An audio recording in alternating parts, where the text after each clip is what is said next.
এই হুজুরের বয়ান আমি মাঝে মাঝে শুনি, হানিফুর রহমান সাহেবের। হ্যাঁ, কথা কয় সব গিয়ে একদম কলিজায় লাগে, সব কথা কলিজায় লাগে। একটা বয়ান করছে, কতবার যে এই বয়ানটা আমি শুনছি জানেন?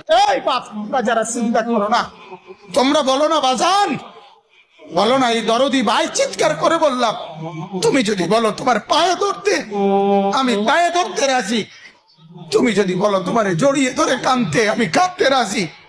তুমি বলো কেন আল্লাহর সাথে রাগ করলা, কেন আল্লাহর সাথে রাগ করলা, কেন আল্লাহর সাথে নারাজ হইলা, কেন সেজদা কপালে জুটলো না, কেন মালিকের সাথে সারাদিনের এত কিছুর বিনিময়ে আল্লাহ তাআলা একটা মিস কল দিলে, 2 সেকেন্ডের একটা মিস কল দিলে বন্ধু তুমি টের পাও তোমার মোবাইলে মিস কল আসছে।